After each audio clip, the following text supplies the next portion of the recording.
जाम का असर चारों ओर दिखा, चाहे वो राजगंज का धावा चीता हो या फिर धनबाद का बरवड्डा हो या फिर तेलमोचो ब्रिज हो।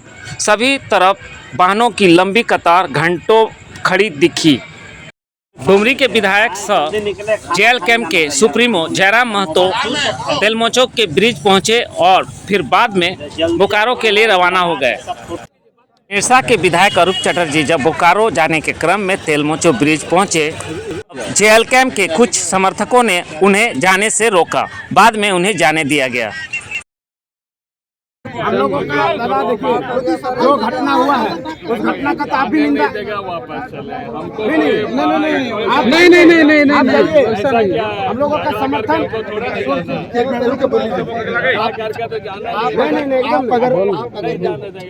आप अगर ग्रामीण का हित में को बता दें कि बीएसएल में अप्रेंटिस में धरना पर बैठे युवक पर लाठीचार्ज से युवक की हुई मौत के विरोध में जेएल कैंप और सहयोगी पार्टियों ने शुक्रवार को तेलमोचो, धावा चीता, बरवड्डा एवं अन्य कई स्थानों में चक्का जाम किया।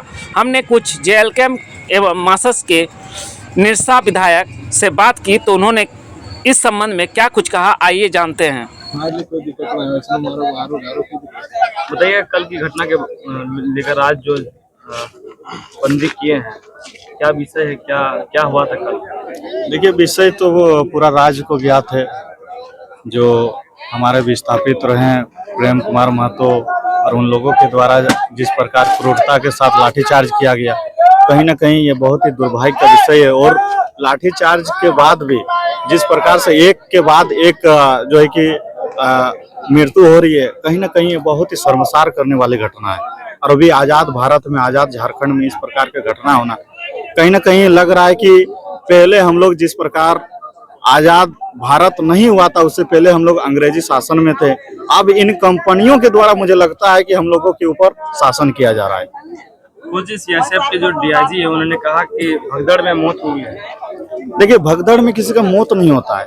भगदड़ में इंसान बेहोश हो सकता है, भगदड़ में चोट घाट हो सकती है, लेकिन भगदड़ में मौत नहीं होता है। कहीं ना कहीं उसको भीतरघात बहुत ही बड़ा चोट लगा होगा। वे कह रहे हैं कि सीएसएफ की तरफ से उस तरह कार्रवाई नहीं की। नहीं, लाठी का चार्ज जो कह रहे हैं, वो कह रहे हैं कि उससे मौत नहीं हुई, मौत हुई दबने से मौत हुई है, भगदड़ है। देखिए, वो तो जांच का विषय है, जांच कीजिए, इमीडिएटली जांच करना चाहिए उनके द्वारा, सीआईएसएफ के द्वारा, राज्य सरकार को, केंद्र सरकार को, तीनों को जांच करना चाहिए।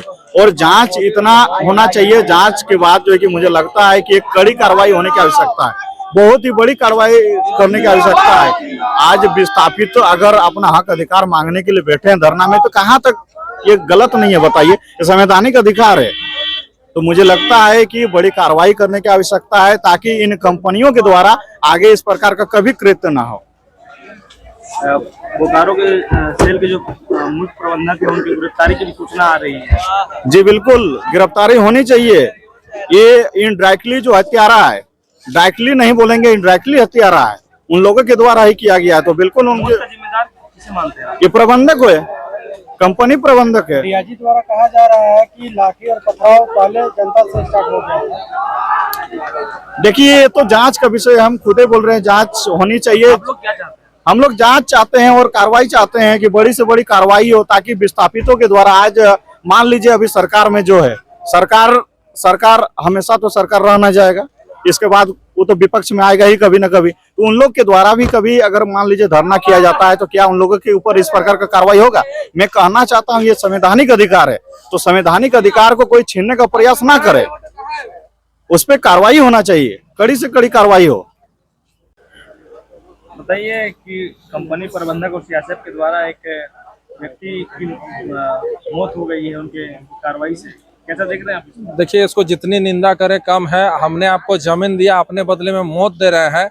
इतनी वो कोई कुंभ मेला नहीं थी, कुंभ मेले का भगदड़ नहीं था। इस प्रकार से जो गली सड़ी मानसिकता के तहत जो जबरन तानाशाही करके लोगों को जो मारने का साजिश रची जा रही है, सीधा तौर पे इसको साजिश बोल सकते हैं, क्योंकि वो आंदोलन कर रहे थे। आपको जाकर के आपके घर में चढ़ाई नहीं किए थे, आपको जाकर के जान वो मारने के लिए नहीं आए थे, वो अपना हक मांग रहे थे, क्योंकि उनका जमीन दिया गया है।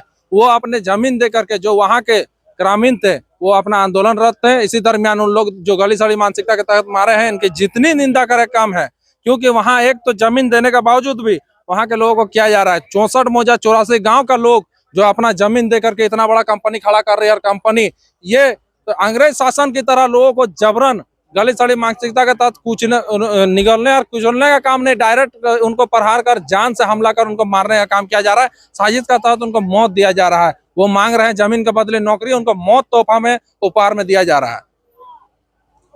क्या कहना है जो घटना का नहीं, बीएसएल में आगे भी लड़ाई लड़े, इलेक्ट्रो स्टील की भी लड़ाई, यहाँ पर बहुत बड़ी आंदोलन हुई थी और विस्थापितों को न्याय मिलना चाहिए। बीएसएल हमेशा से ही बीएसएल मैनेजमेंट बाहर के लोगों को नौकरी देती है, दूसरे जगह नौकरी देती है, फिर यहाँ ट्रांसफर कर लेती है, लेकिन यहाँ के विस्थापितों को, यहाँ के लोकल लोगों को रोजगार नहीं देती।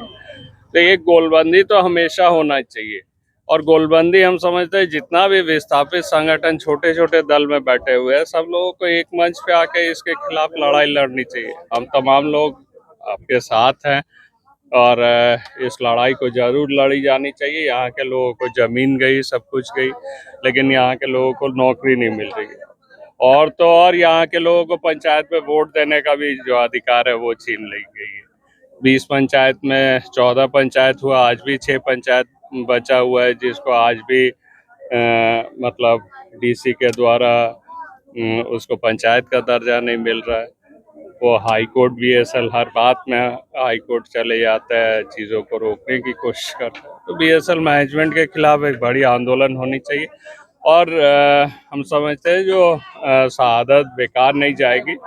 लोग गोलबंदी से एक लड़ाई करें, यहाँ के लोगों को नौकरी मिलेगी, मुआवजा भी मिलेगी, और साथ साथ हम समझते हैं जो बीएसएल मैनेजमेंट पर केस करके इमीडिएटली उन लोगों पर गिरफ्तारी होनी चाहिए। सर, स्थिति ऐसी हो गई है कि नौकरी मांगने पर मौत मिल रही है।